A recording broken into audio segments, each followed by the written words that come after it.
All right, helpful to have him on our side. I'm gonna push this out and we're gonna go. All right.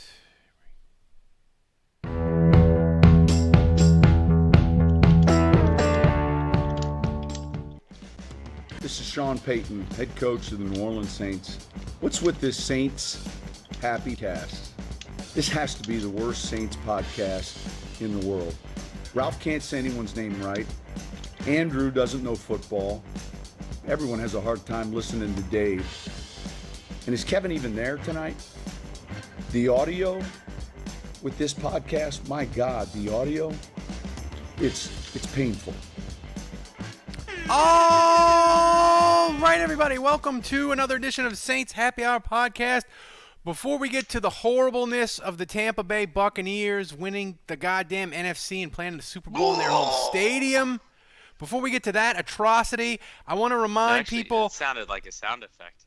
10 years ago today, the Saints won the NFC in the Superdome, beat the Minnesota Vikings because Adrian Peterson fumbled approximately 9,000 times, and it was glorious and amazing. So if you're having a bad day, just remember, 10 years ago today, Saints won the NFC. It was fantastic.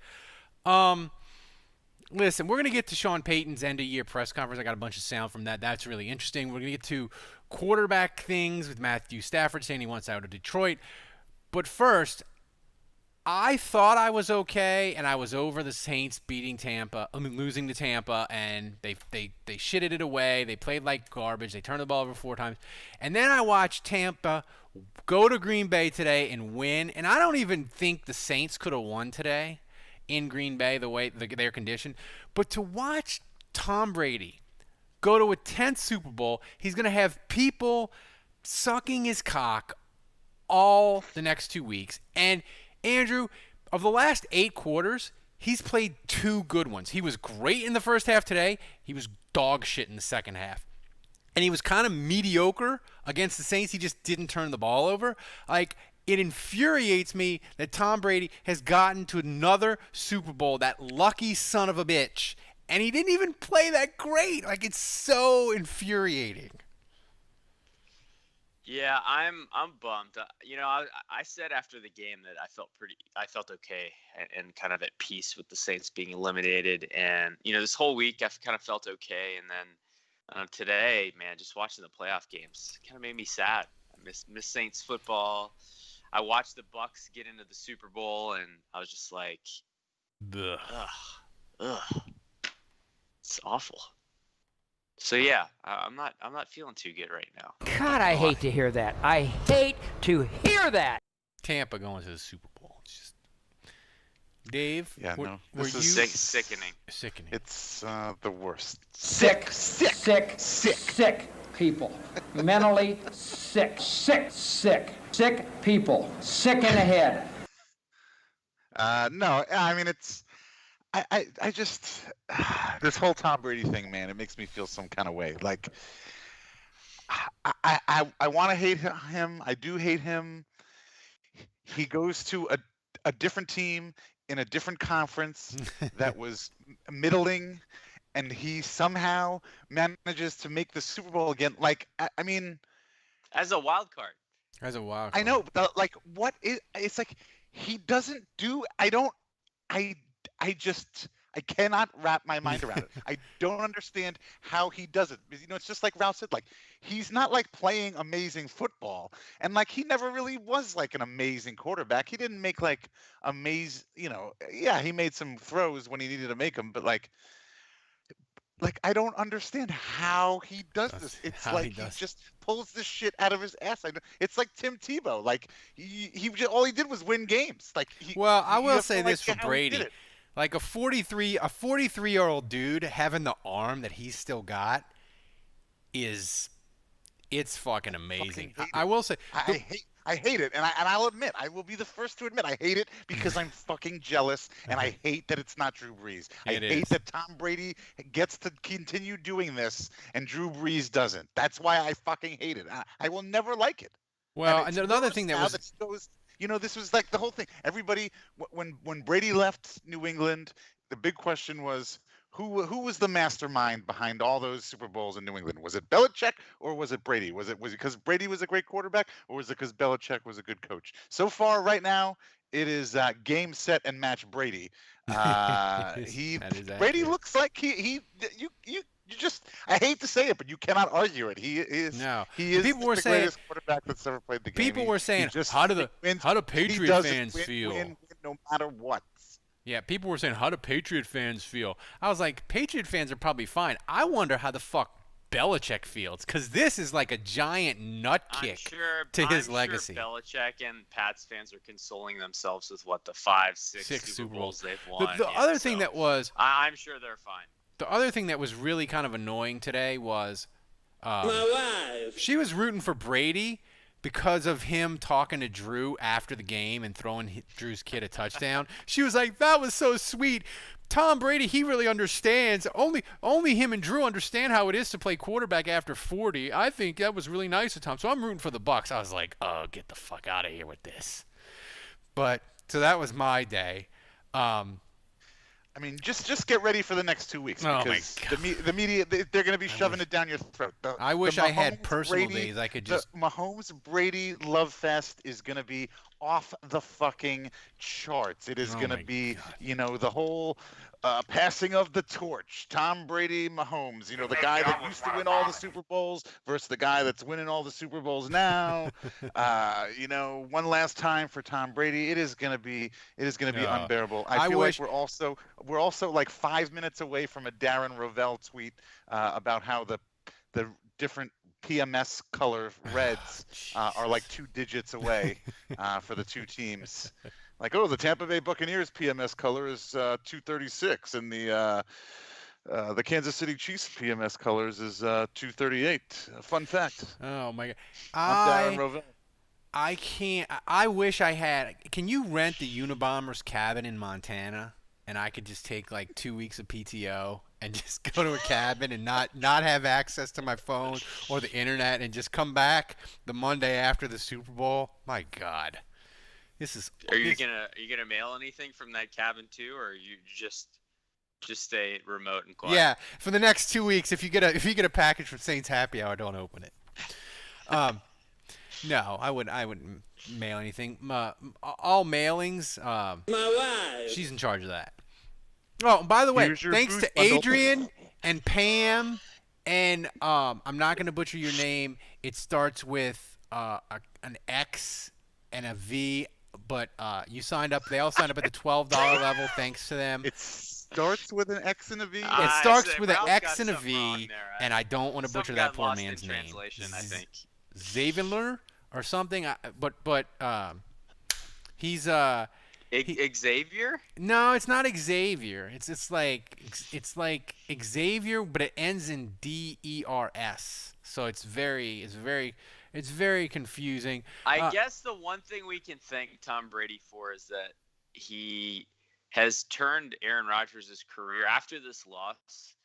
Rodgers is his whole just landscape of his career, his legacy is pretty Drew Breesy. Coming over here, Aaron. The water's warm in failures in the playoffs. Come over here, buddy. The water is warm. Super Bowl.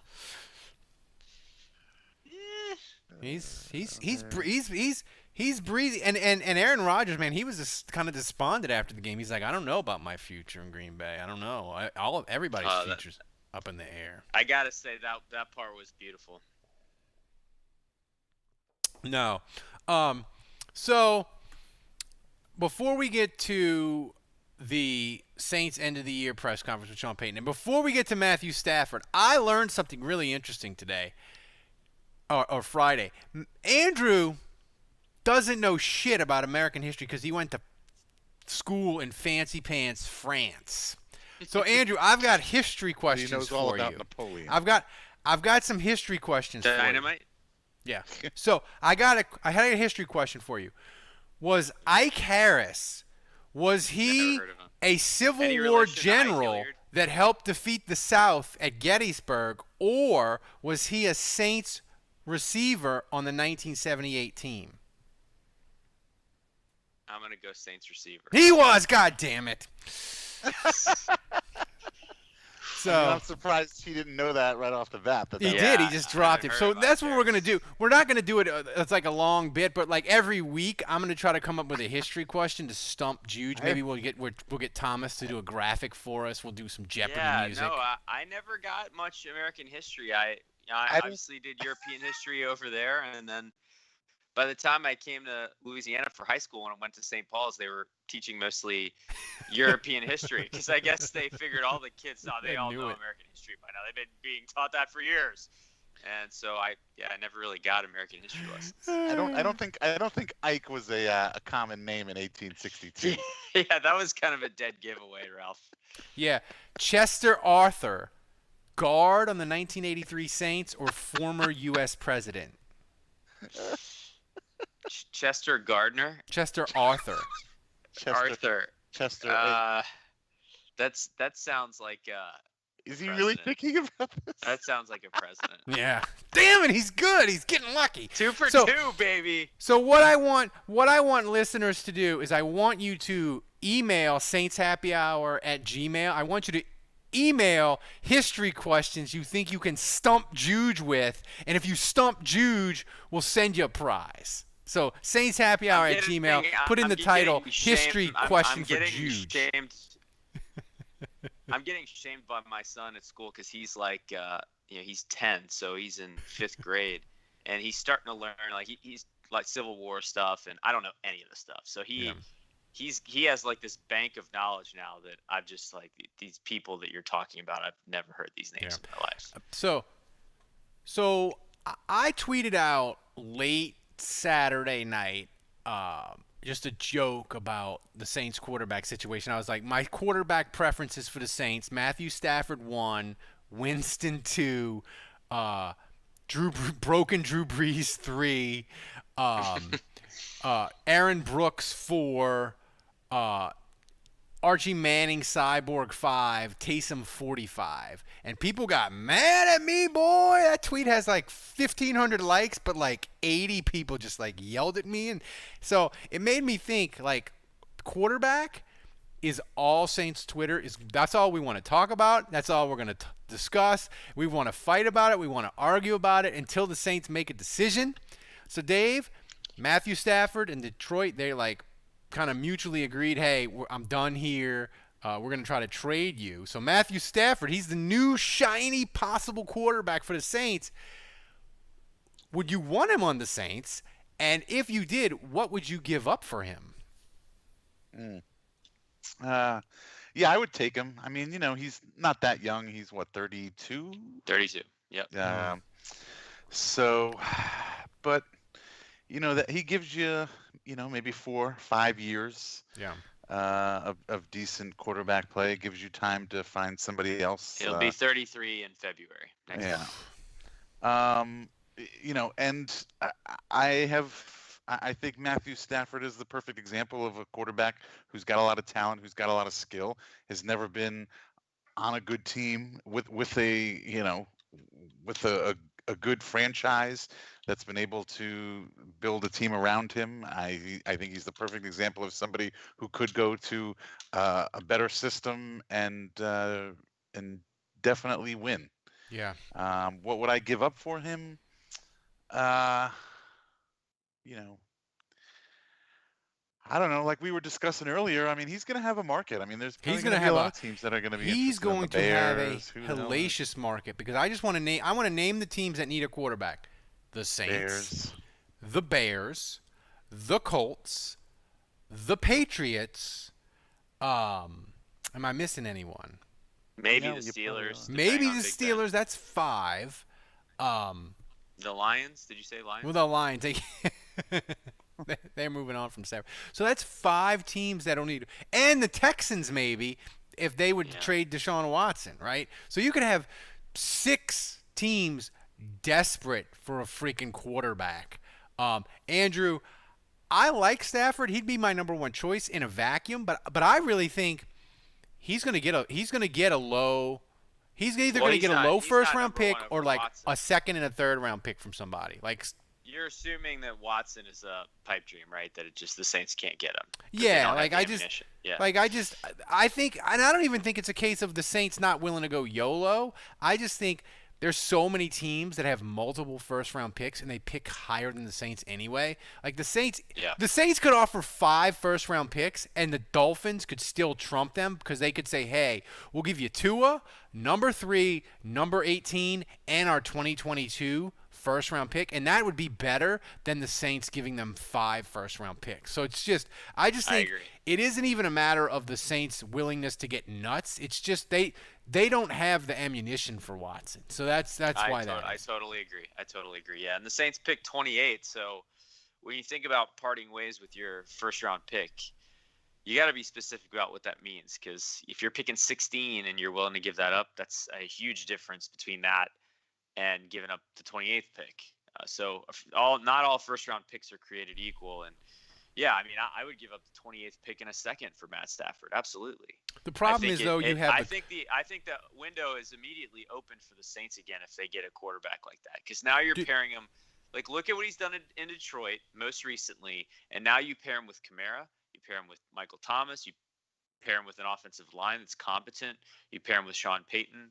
I think it would immediately open the window for the Saints to compete again in 2021. Dave, here's my question to you. Let's say the Colts and the Steelers are like, we want Matthew Stafford too. We'll give you a first-round pick. So the Saints' first-round pick would be lower than the Steelers and the Colts. So that would put them behind the 8 ball. So if you were the Saints and you really wanted Matthew Stafford, like, what's the point where you're like, that's too much? Would you say, okay, we'll give you 28 and we'll give you the comp 3rd-round pick for Fontenot because that's not even a real pick. We just got it because Fontenot got a GM job with Atlanta. So, like, what's the point where where even though you might really like Stafford, you would, if you're the Saints, where do you think they would walk away and be like, we're just going to roll with Jameis and Taysom? Like, what's the point where the price gets too high? I mean, I could easily see 2 first-round picks for Stafford. I mean, I know he's old, but I mean, you're talking about a proven quarterback who could potentially come in and win 30, immediately. He's old. He's over 30 though. I know, but I mean, I can't. I don't think I just would not be. I wouldn't be shocked if that. Would you do it if you were the Saints though? Would you do it? Would you give up for 2 firsts? They did it for Davenport. I know that's the thing. It's like that's the thing. Is like would I be happy with them doing it? I don't know that. Well, actually, honestly, yes, I would. Because like Andrew said, they've done stupider things. They've done dumber things. I know they've done stupider things, but like that's not a reason to give up 2 firsts for a quarterback that's over 30. Like I'm irresponsible at the casino, but it doesn't mean I should keep hitting on 18 at the blackjack table because I did it a couple times. This is a known 28. One of those picks is 28. Right, but this is a known entity. You know what you're getting. This is moving up for a draft pick, for a rookie. This is going for a quarterback that's been in the league for 12 years, whatever. And he's got at least 3 years. And he's never at least 3 years. And I think he's never missed a game, right? Has he played every single game? He's missed playing. He was injured last year. Oh yeah, that's right. He's tough as a son of a bitch though. Like he played through a ton of shit. Yeah. But here's the thing, Andrew. Like I think the thing is with the Saints, it's not that the window is closing or whatever, and their roster is going to be terrible. But like even though I think Loomis is going to do amazing things, and the cap is not going to be as bad, and they're not going to have to gut the roster like people think, I still think they're going to have a hard time this year and probably next year getting additions through free agency. So the draft is really how they're going to shape and improve this team. And for them to give up 2 firsts for Stafford, I mean, I think if you told me I could have Stafford, but I got to give up 2 firsts, or I could have Winston and Taysom, I think I'd go Winston and Taysom for that because that's so much. Considering where the Saints are, they're not in the same spot that they were in 2018, where they gave up 2 firsts for Davenport. I think your argument for Watson is the same for Stafford. I think there are other teams out there that would want him and would have more ammunition. So I believe it's going to be difficult for the Saints. Forget the cap stuff. I mean, that's another thing with Watson. I'm not sure the Saints can even fit him under the cap. But let's say they were able to fit Stafford under the cap. I still think the Lions are going to find offers that are more appealing to him than what the Saints can offer. So, do you think the team that scares me to death with Stafford isn't so much – I don't think Carolina would do it because I think they're in rebuild mode and their coach has security. The team that scares me to death is San Francisco. Like if San Francisco got Stafford, I think they would instantly be back to being a Super Bowl contender. And at least they've had some serious injuries. You never know how those guys are going to come back, and they play in a tough division. So that's the thing about the 49ers is who knows from year to year how that division goes. But they beat up on each other. But the thing about I agree with you, Ralph. I think it's fun to talk about these scenarios and these possibilities, but the reality is it's probably going to be Winston and Taysom. And I do think there's a really strong chance that Winston will be back because he didn't really do anything this year. I mean, other than that touchdown pass in the playoff game on a trick play where Traquan's wide open, he really hasn't thrown much. And so I don't think anyone's really seen enough to decide, you know what, I am going to make Jameis Winston the quarterback of the future. I don't think anyone's investing in him heavily. So I think he will be at a palatable price, and the Saints can bring him back, let those two compete. And the thing about Jameis is I do think his ceiling is maybe even higher than Matt Stafford's. I agree with Dave. I still feel more secure with Matt Stafford because Matt Stafford lives in this plane where his ceiling and his floor, and they're pretty close to each other, right?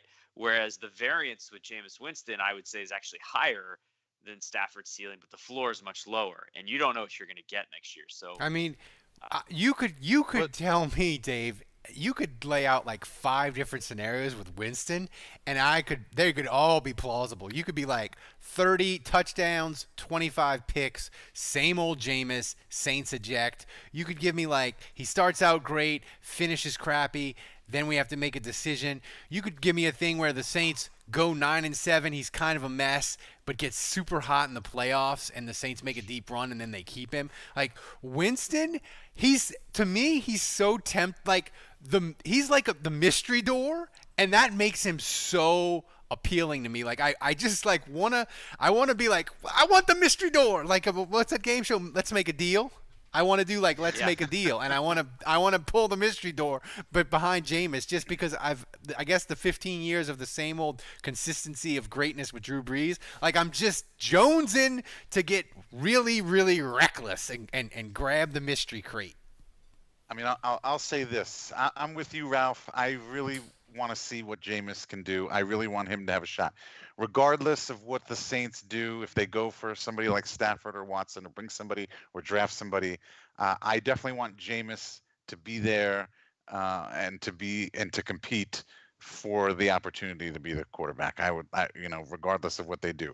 And just going back to Stafford and Watson and whatever, and trading and what they would give up. I mean, is a player not an option, giving them a player? The thing is, though, giving them a Taysom or a Michael Thomas or an Alvin Kamara. I know it's crazy. I know, but we can always find somebody else. Sean Payton is always good at finding those guys. Ooh, I mean, did you mention the football team or Denver? Those are destinations looking for quarterbacks too, I think. Just add them to the list. Everybody needs a quarterback. Well, I think Dallas is going to take the. But you know what though?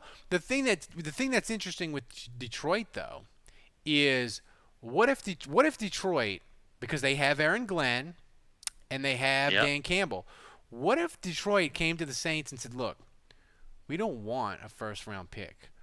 We want your second-round pick." And we want Chauncey Gardner-Johnson. Done. Where do I sign? After Dan Campbell's speech, CJ definitely seems like he fits in, man. A Dan Campbell guy. Yeah. That's a good point, Ralph. There is some high fleece potential. I mean, Stafford would be awesome, and he'd be great for the podcast, but I'd be sad if Chauncey Gardner-Johnson left. Like, I love his smack talking. And oh, by the way, we only have 45 Forever Drew cups left. So become a patron and get yourself the Forever Drew cup before it goes away. Just saying. So the thing that was interesting to me is I listened to Sean Payton's end of year press conference, and he had a lot of interesting stuff to say. But the interesting thing, Andrew, is he talked about people leaving, and and why it can be a good thing. And I want to talk about that after we hear Sean Payton, because Joe Lombardi, he's going to get a second crack at an offensive coordinator job. I know Mickey and I both look at as a positive. Mr. B once came to see me and said, "Hey, we got a lot of these guys interviewing, Coach." And I said to him, "Mr. B, it's not a concern." I said, "The concern should be when no one has any interest in talking to any of your people." It's a good point, Andrew. Teams only want to talk to teams that win, but the Saints have had six serious sort of drain out of the building. They lost Terry Fontenot. They're going to lose Lombardi. They've lost Glenn. They held on to Ryan Nielsen. Sean Payton told Ed Ogeron to go get fucked, and they gave Ryan Nielsen a raise and made him assistant coach. But how concerned are you about the drain of assistant coaches? Yeah, how could I not be? I mean, I think on some level we all know it's Loomis and it's Payton at its core, you know, and it starts at the top. And I'll throw the Benson family in there, you know, Gail, and so I think it's a well-run organization that has solid leadership at the top, but you got to replace those people. Aaron Glenn, for a while now, has been kind of viewed as one of the best Saints assistants, and you know, Joe Lombardi is kind of known. Nick Underhill was saying this a bunch today, but Joe Lombardi's kind of viewed as working in the lab with Sean Payton, Carmichael, and him, and those three. And Lombardi comes up with a lot of the offensive game plan ideas, and he's super creative, and they really value him in the building. So that's a big deal. And Dan Campbell, you know, I know his press conference came off maybe a little ridiculous for some. Certainly the nerds didn't like it because it was maybe too, you know, 1980s. Actually, the nerds really liked it because he wasn't locked in the scheme, and he's like, how you win football is you get your best players on the other team's crappy players, and scheme and plays, that doesn't matter. So the nerds kind of like excited. The talking heads are the ones that fucking hated it. They were offended. Yeah, they were offended. Yeah, but I do think Campbell had that type A rah-rah locker room kind of leader, motivational speaker kind of guy. And he brought an element from an energy perspective that the players really responded to. He was a former player. And so you've got to find a way to get those voices in the locker room with new people. And it's always got to be a combination of, you want to get veteran coaches that are experienced. Mike Nolan's a guy I was just thinking about, like, okay, is there a place for him maybe on the defensive staff since he just got fired? And you want some young guys, some people that we've never heard of, some guys that the Saints will hire, and all three of us will be like, who is that? Never heard of him. But you got to be creative about these hires because, you know, there's a lot of youthful coaches that are getting hired to be head coaches because they're offensive geniuses. And, you know, Joe Brady is kind of the closest to home that's been this guy that went from, you know, low man on the Saints staff, basically getting people coffee, to offensive coordinator on LSU, co-offensive coordinator, whatever, and now he's in Carolina. So, you know, the ascension can be quick sometimes for some of these young minds. Yeah. But I think you want to try to find that person too. All right, Dave, my next soundbite for Sean Payton, and this is I don't know how you and Andrew are probably more reasonable, but me, I am going to analyze every Sean Payton soundbite from now until the time when they pick a quarterback to whatever he says. I'm going to read into it like it's a conspiracy, and I'm going to believe that he gives us hints and tidbits on who is the quarterback of the future.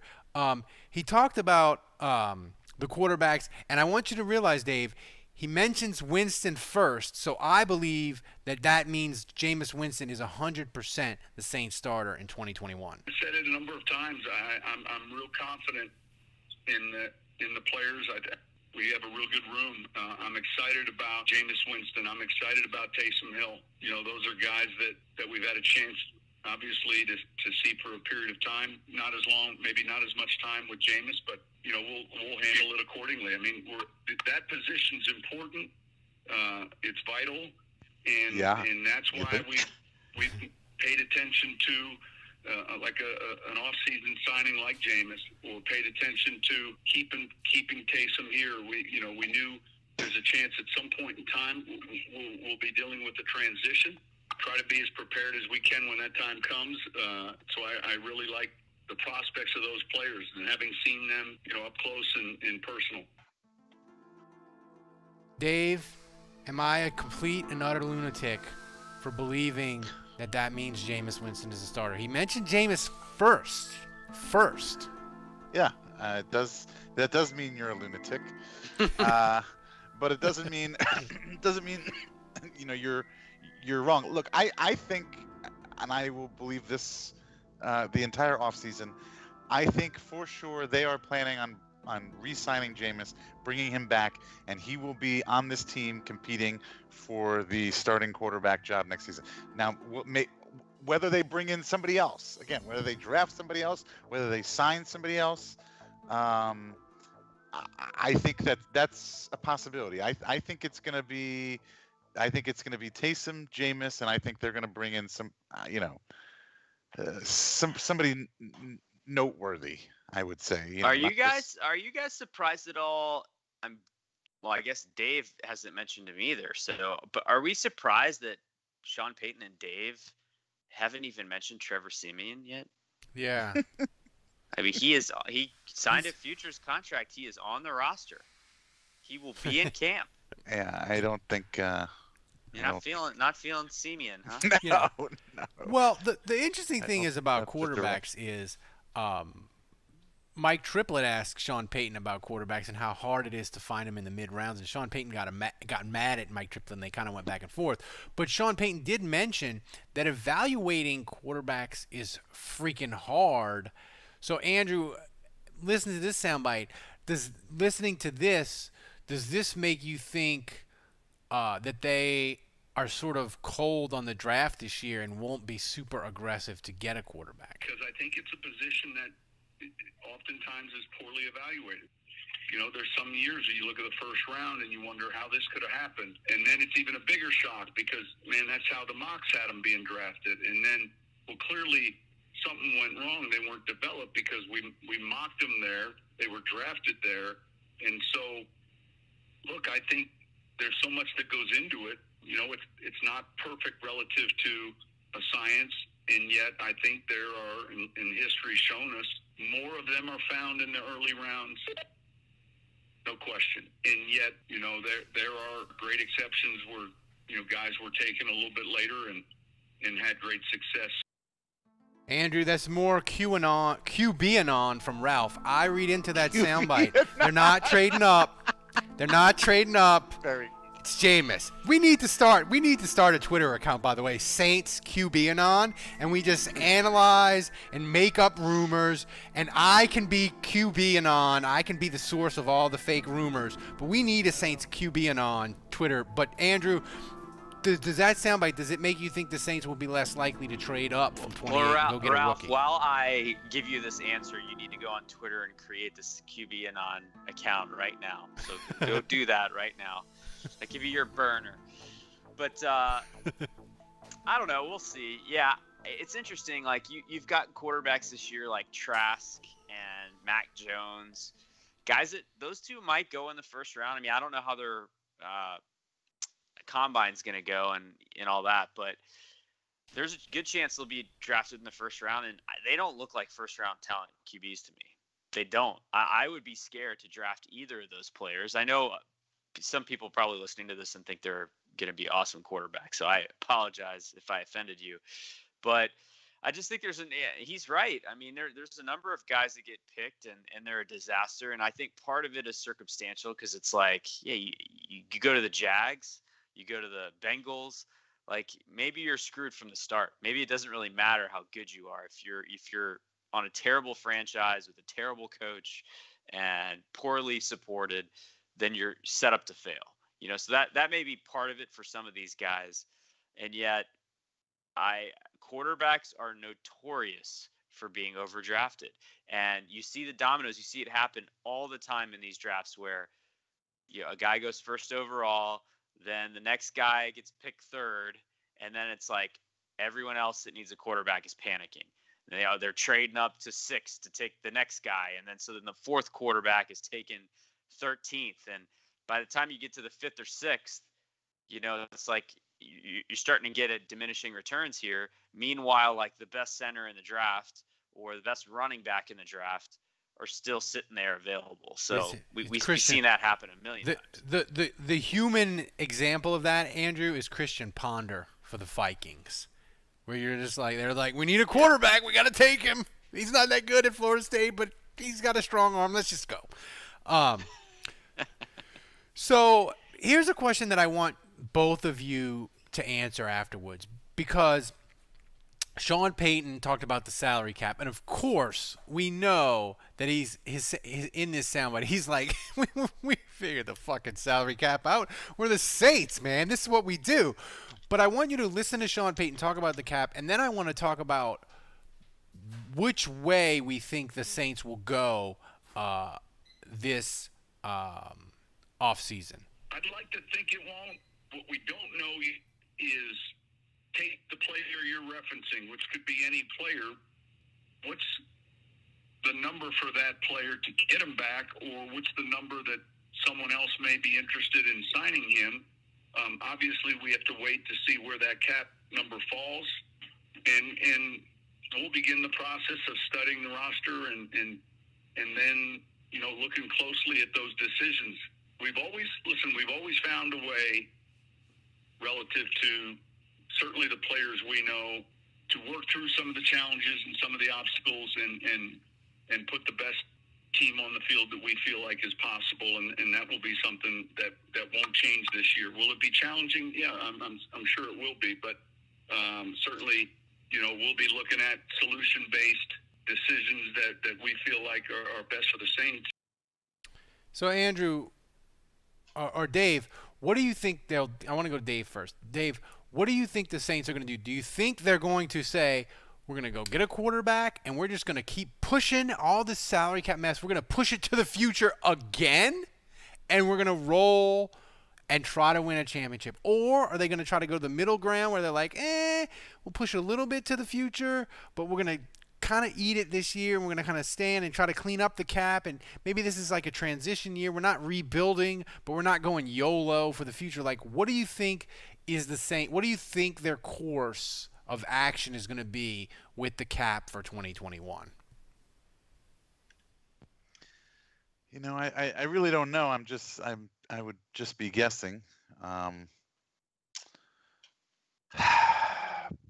I don't think they're really in a position to go totally YOLO. I mean, they are really behind the eight ball this season. I mean, I know they've been behind the eight ball in past seasons, but I think this is by far the worst it's been. Because Loomis math has always been based on the cap is going to go up $10 to $15 million, so you always have more wiggle room than you think. And then a pandemic hit, and the cap is going down. And it's blown up in his face. Yeah. So,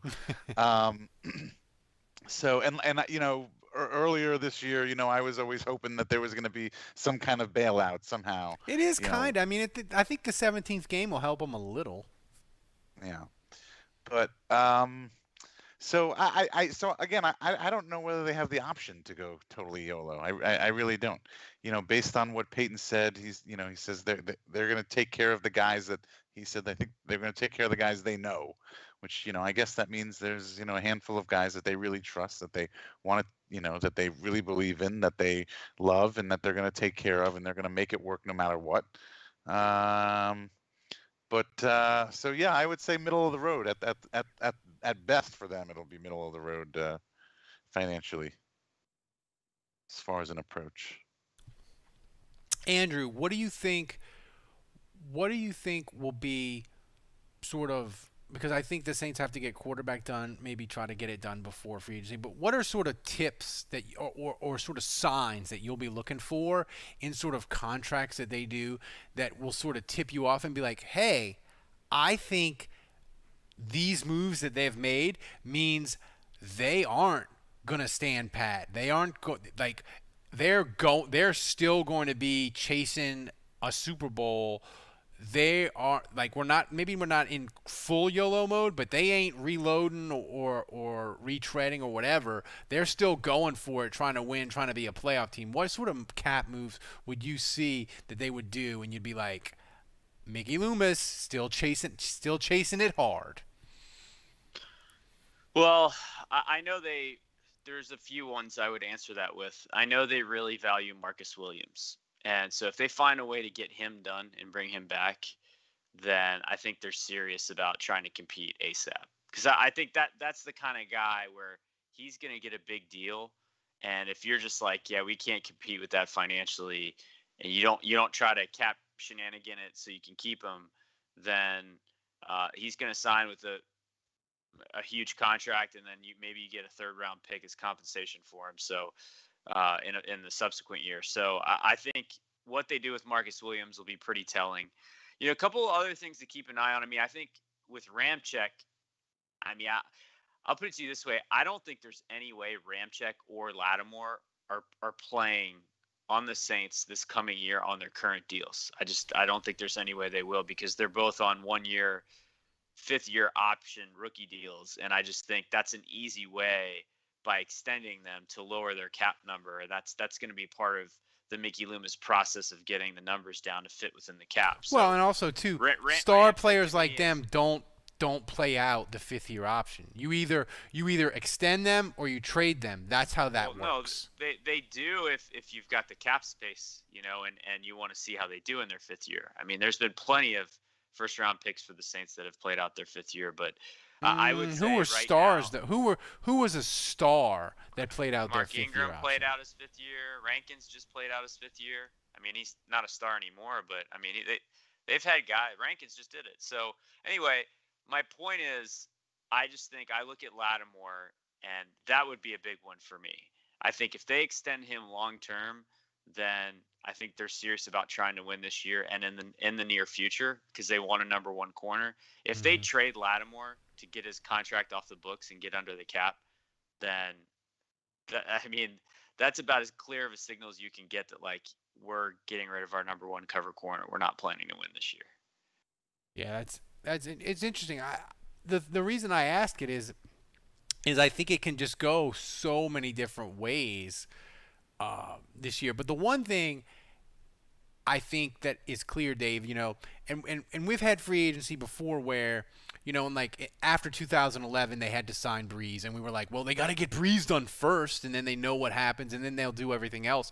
And they didn't. The Saints, like with Brees, they always were like, well, we'll just tag him in 2011, or, you know, after 2017 or 2018, they knew he wasn't going to leave, so they did other things before that. But I feel like, Dave, this year they cannot go into the free agency period and be where they haven't made a trade for Matthew Stafford, or they can't have Jameis Winston being like, hey, Jameis, you can go take 5 visits and we'll figure it out. Like they've got to lock in a quarterback, because you don't know how the draft is going to go.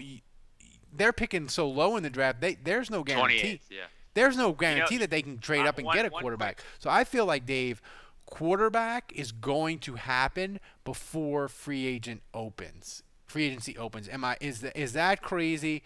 Is that a crazy theory by me? And should I fire up the X-Files music, and should I post that on Saints QB and on? I don't know. They've been known to take risks and to kind of just let it fly. I mean, you know, Loomis, Kai Harley, whatever. You know, they've got a good handle on the market, and you know, they know that if they could let a player just go and sit there, you know, if they've got a player that thinks he's worth something and they know he's not, yeah, go ahead, go look for that, and then come back to us when you realize, you know, you're wrong. So I don't think it has to be a done deal. I don't think it has to be a done deal. So before we get to real quick, I was looking at the history of the 28th pick, Ralph.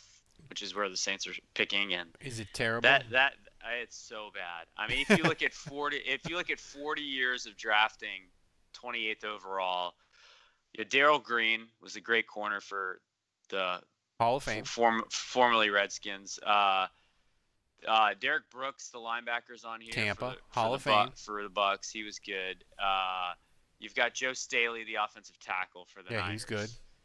And Mark Ingram, both Mark Ingram Jr. and Sr. are on here. Wow. So, yeah, that was a little interesting tidbit. His dad in 87 and then him in 2011 were both picked 28th. But that's about it. That's the list.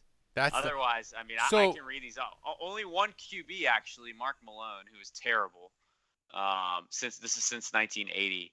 But, yeah, a lot of garbage. That sort of solidifies Dave's argument of fucking send that first round pick for Matthew Stafford, baby. Yeah. Like, send it and send the compensatory third this year and next year and get Matthew Stafford in the building, baby.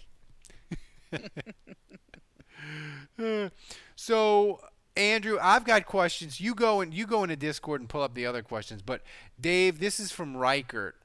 Was watching the NFC Championship game more like a root canal or a Tabasco enema? Oh, God.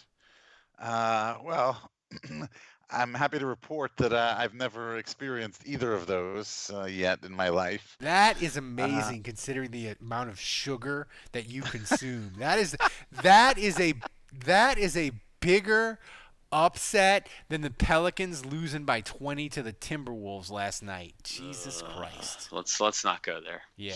I floss every day. Look, it's all about flossing. You got to make sure you floss, kids. I'm gonna say, I don't know. I mean, like a root canal, they give you the drugs. I mean, root canal's not bad now. I've had 3 of them.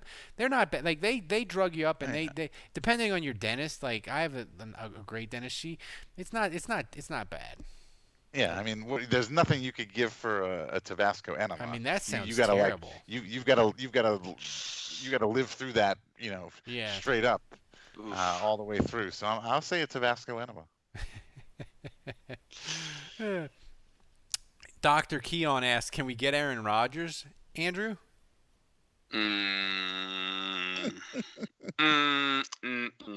No. Do we have any I mean, the Packers aren't getting rid of him. No. Come on. I mean, they have Jordan Love, but they're not gonna. I mean, they get 5 years of Jordan Love. He's the freaking MVP. There's no way they're getting rid of the MVP. Do we have any questions in the Discord channel, Andrew? Yeah, we got several. I'll give this one to you, Dave. Here's a question to ponder. Could the Saints have won the Super Bowl with one of the following QBs in the 2018, 19, and 20 seasons? So any of those 3. The list is Deshaun Watson, Patrick Mahomes, Matt Stafford, Taysom, Jameis, and Tom Brady. So 6 QBs. Disregard cap and circumstance. Would it be possible to win the Super Bowl with any of these 6? And if so, which ones? Absolutely. Tom Brady, obviously, because Tom Brady that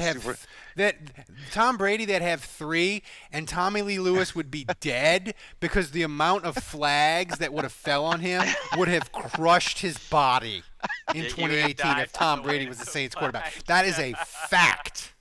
And you cannot change my mind. Timestamp that.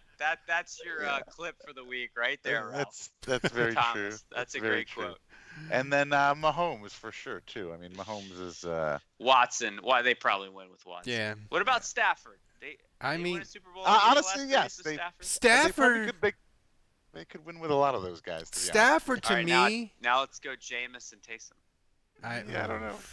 No. Jameis and Taysom are too. They turn the ball over too much for me. I don't think. Yeah.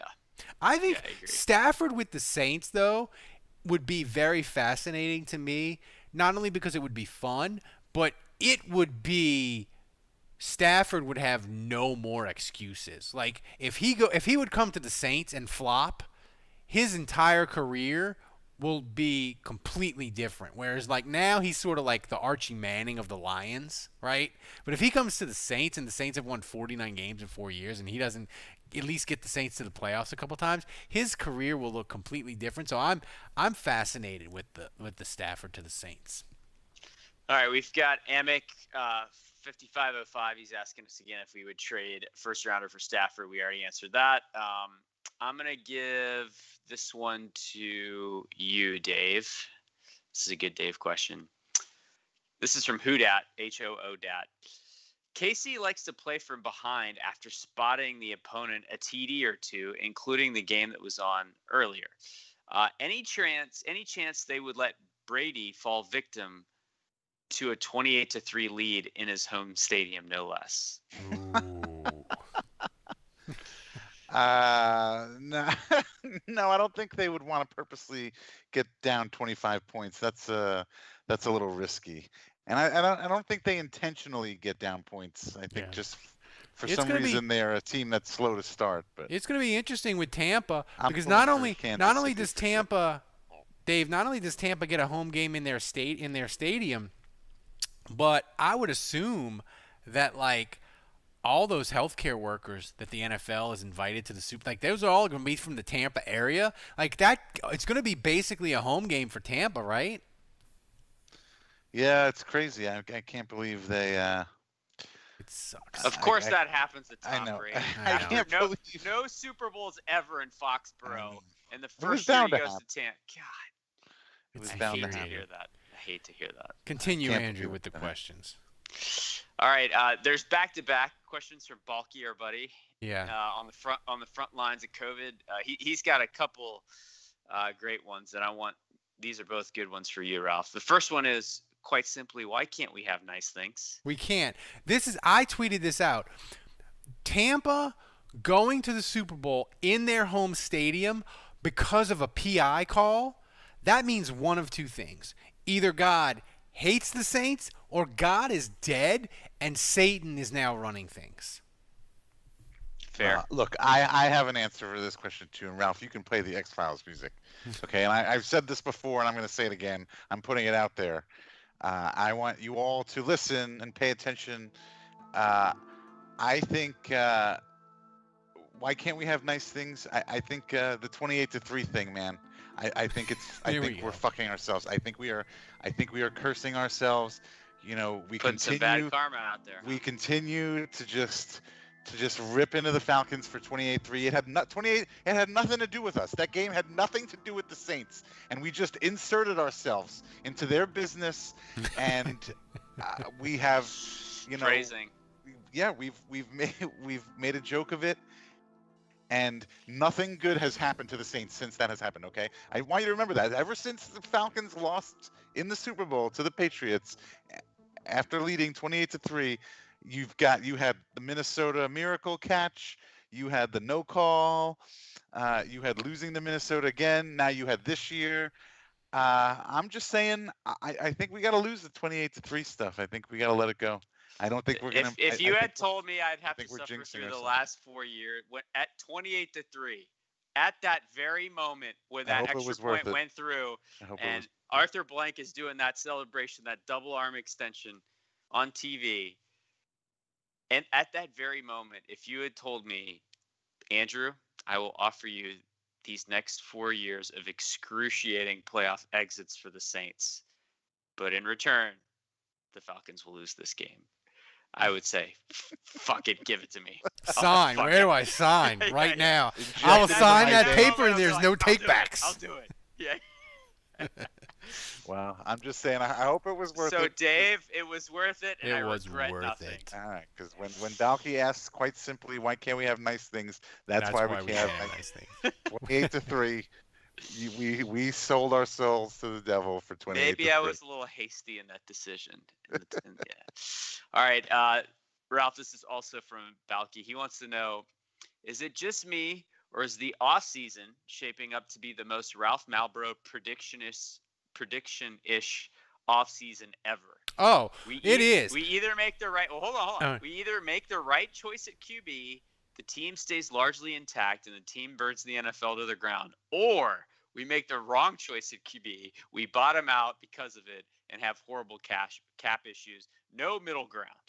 I think it is. I think this is a question for you, Andrew. It is the most Ralphie off season ever. Like I actually think nothing in between. I actually I'm like that on game day. I fully admit it. But I think actually this year for the Saints, I actually think there's a middle path of the Saints go 9-7 and we fight it out next offseason up until free agency on whether the Saints should sign or kick Jameis to the curb. Like I think that I don't think it's going to be easy answer one way or the other. I think Jameis is going to throw for like 30 touchdowns but like have like 20 turnovers, and the Saints are going to go 9-7, and it's going to be just blood in the streets for Saints Twitter. That's how I think it's going to go. It would also be very Saintsy to start like 0-6, but then they finish on like a 6-game win streak and finish 7-9, you know, and Jameis just tears it up in a bunch of meaningless games. That would be great. And then you have All right, here's one more. Dave, do you think the Saints trade Lattimore or Ramczyk? And would you trade either of them for Stafford in a third? Ooh. Sorry. So it'd be Lattimore or Ramczyk and a third for Stafford. Yeah. Honestly, I would. Yeah, I would. Which one? Either. You got to keep You can't trade Ramczyk. And Stafford, right? You exactly. Yeah, that's exactly right. So yeah, I probably would get rid of Lattimore, and then you don't have to pay him, so that helps out with the salary cap issue. And then you're only giving up a 3rd round pick. You get to keep your 1st round pick. I know it's only a 28th pick, but so yeah, I would sign me up in a heartbeat for that. Jenkins is 33, and he's probably a cap casualty because he's supposed to make like 11 million or something this year. So yeah. So you realize you just traded away. We're losing Lattimore and Janoris Jenkins. Yeah. Maybe we could re-sign, maybe we can renegotiate and get Janoris Jenkins' cap hit down. Yeah. I don't know. That would scare me to death. Like, I'm petrified to pay Lattimore because he's so inconsistent, but I'm petrified to let him leave because I know how the Saints look without corners. I saw it in 2014, 15, and 16, and it was awful. All this Lattimore talk about him leaving, I get it. He's so inconsistent. He's frustrating. But we're really dancing. I mean, we're doing a slow tango, a flamenco dance with Ken Crawley playing corner again. I just want you guys to know that. Yeah. I mean, Travis Fredericks, Ken Crawley, B.W. Webb. Sterling Moore. I mean, yeah. Brandon Browner. Damian Swan. Yeah. Corey White. I mean, the corners. That was a dark list, my friend. It was dark. It was dark day. It was the darkest night, and morning seems so far away. So do we have any more, Andrew? That's it. So, guys, thanks for joining us in the chat room. Oh, hold on. Balky asks if he can have a third question. Go ahead. That's his third question. There you go. He's already. Yes, you could Balky asked some great questions. He's already hit on like 2 of Thomas's video rants, like, are off Balky question. He's like first team all question asker, if that was a thing. Timestamp the 28-3 thing too. That would be a good. I forgot to do the timestamps again. But Thomas, if you notice, I had the video. I had it all stacked right. The graphic came on. No, nothing popped up. It was right. And I believe this video is streaming at 7:20. So I don't think Thomas, in our meeting on Tuesday, I don't think he'll spend the first 10 minutes insulting me. So I'm excited for that. But everybody, thanks for joining us. Listen, every other Saints podcast, they're like, we'll see you. We'll see you. We're gonna cut down the schedule. We're not gonna be doing as much. We'll see you around the draft and when free agency really gets kicking. Not us. We go every freaking day. We had breaking news about Ryan Nielsen staying, about Michael Thomas's surgery. So we continue to roll. This train just rolls on and on and on in the offseason. We're the best. So you should sign up and get your forever Drew Brees cup before they go out of stock and they're gone forever. It's $10 a month, and you get access to the Discord channel, which is amazing. And if you want more swag, go to saintshappyhourshop.com. Dave's got all our swag set up. You can buy even more of it. So do it. We're the best Saints. Oh, and by the way, Malta, I'm very disappointed in you. 11th. What in the hell is going on in Malta? Are y'all like on vacation or something? That is disrespectful, and I'm very displeased. So get it back, get it together, Malta. They must Get be us back down in on the the top. Saints. Get us back in the top We need to five. trade for Stafford to move up in Malta. That's right. So for Andrew, for Dave, for Kevin, who's MIA, I'm Ralph. Until next time, the bar is closed.